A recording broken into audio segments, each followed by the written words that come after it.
Shut up and sit down.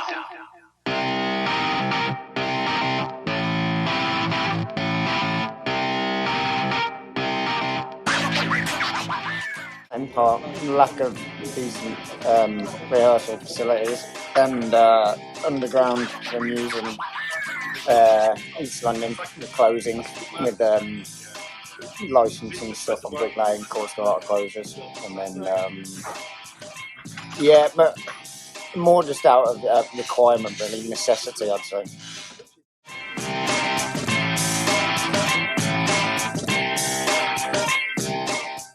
We had a large space that was designed for sort of festival and corporate, but that obviously just lended itself to being a music venue, and rehearsal clients were asking if they could use it to do that. And then we did a few things here and there, and they were quite successful. And sort of just over time, it became clear that people wanted a venue that they could book for smaller scale gigs, like under 100 cap, without having to sort of battle with the pay-to-play promoters in London and the sort of the same old venues, you know, tried and tested. You know, everybody's played the Fiddler's Elbow, haven't they? There's only so many times you can go to Camden. Right.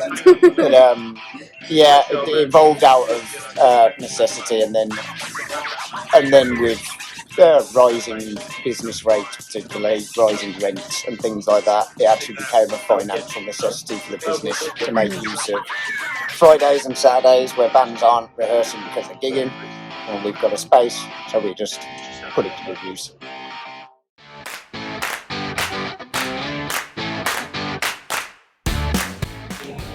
Well, we facilitate, so it's not a direct involvement of the people's musical art.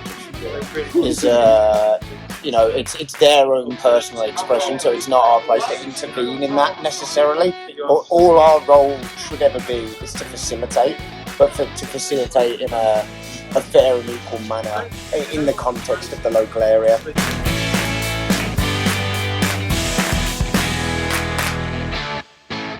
The representation for smaller DIY bands, alternative bands, things like this, they would lack on spaces to play compared to, say, DJs, things of that nature. So we sort of had an emphasis on styles of music that weren't getting played. There's a group of venues in London that shall remain nameless for the purposes of this interview, but because they own the so-called cool venues, and they own all these venues, if their in-house promoters decide certain bands don't fit within their programming, those bands are effectively cut out from a big chunk of the underground venues. So it's kind of giving the stage to those that don't have one of them. Well, yeah, and it's like, you know, the people that do have those venues, and it's their prerogative if they want a certain style of music, whatever's trendy and cool. But, you know, things come and go, and what's trendy today won't be trendy tomorrow. And other people need places to play, and you've just got to facilitate that.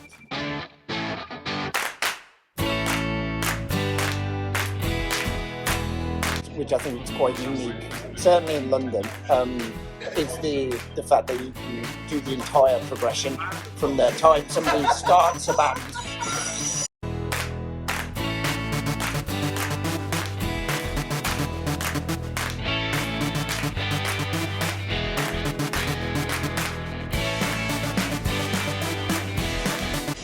Yeah, so you've got basically the entire grassroots chain. So from conception of a band, i.e. they get together, they write songs, then they come to a rehearsal studio.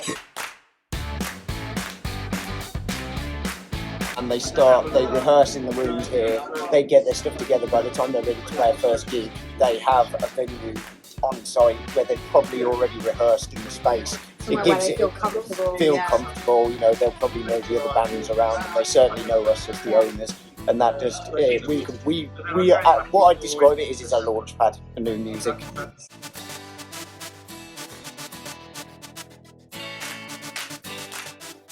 But the difficulty then becomes getting bigger artists, bigger acts, or just industry, government, anybody of a higher level basically to Pay support, attention. well, to support that, because it would be good if we could get more established artists to come down here and give these people meaningful support, and obviously that helps the venue. I mean, it helps the bigger artists themselves to connect with their fan base and, you know, where they came from. But we've had stuff over the years where bands have started here, gone on to do quite well, and then refused to come back and play, even if they're, and I'm not saying like when they've gone on to, you know, fill stadiums or whatever, but, you know, they've started getting a bit of attention. Yeah. They'd still play venues this size, but all of a sudden they demand, their agents demand huge sums off us. There's a massive like gap between like the higher end of the industry and what you would consider the lower end,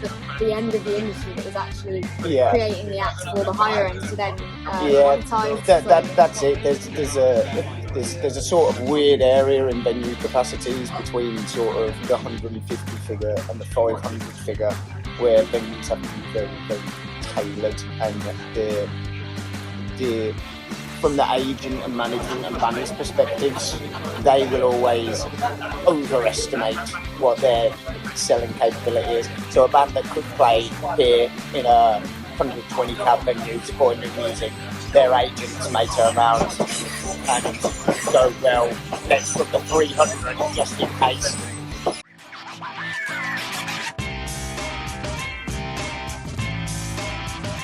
The big strength they have is they have access to a large roster of artists that could play smaller, more intimate shows, even if it's in a sort of a fan competition, something like this. But the profitability of the machine, as it was, prevents them from doing that. So if you have the machine breaks, then if they don't support that's the thing, because we're at the base level of it, and it's like it's sort of cherry picked. I mean, if you put one, if the industry backs small venues just a little bit, what to them is, you know, a relatively small amount of money or a small commitment. You know, okay, we'll let bands go. If they partner with smaller venues, you know what, once a quarter we're gonna put one of our bigger artists, not huge, not massive artists, but artists that say, but if you use us as an example, we're a 120 cap venue, maybe an artist that normally plays a 300-400 cap, once every 3 months we're going to give an affordable rate an artist to the Grassroots venue as our commitment back to it. There's other things as well, like in terms of I don't know, like there's ways they could support us, which in terms of their resources would be nothing, but to independent venues, like one show like that, just the example I've given there, the first one off the top of my head. Even just put you on the map, that's it. And you know, and there'll be a return on that for them as well. It may not be financial, but there'll certainly be a creative return on it, because it's going to help support the venues. More venues means more artists upcoming, more diversity within the underground music sector, because more people have access, more people are able to flourish. Venues don't have to charge as high prices, because they have more support, which means they become more accessible, which gets more people into music. You know, it what's the word now? Snowballs from there. So.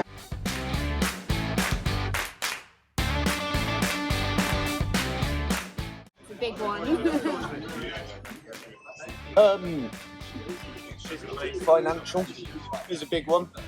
We didn't get the cultural recovery fund because it was deemed not to be value for money for the public purse, and there was something in there about community benefit as well. Right. I'm not sure how a venue like this, with there's such a strong sense of community in the poorest borough in London, isn't good value for money for the public purse, but taken over the Arts Council, I suppose. It's a lack of support from local authorities. I've heard, obviously, because of the pandemic, people haven't been paying rates, which is good. If we'd have been paying rates, we wouldn't be here. But when we received 100% hike in business rates, which is massively disproportionate. I mean, I don't understand how the value of the railway arch can go up 100% in a 4-year period, but again, apparently there's some sort of small venue 50% relief that's going on. So we'll see when the business rates start up again, whether we do get that and how much we need to battle for it.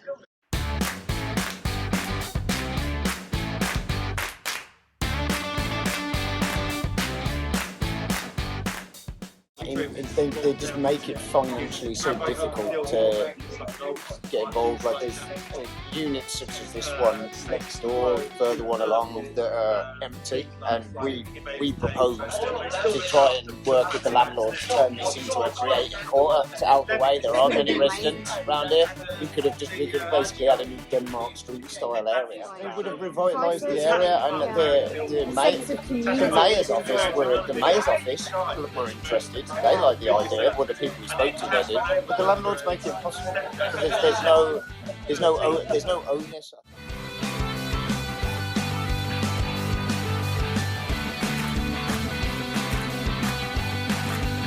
I don't know what the answer is, but I think you summarise it quite well. The attitude and perception needs to change so that music venues aren't an annoyance to one or two local residents. They should be seen as a good thing. And I would hope that after the sort of spate of closures the last few years we've seen, that when it comes back, people realise and come out to venues and just support it. I think the public desire's there. You've just gotta.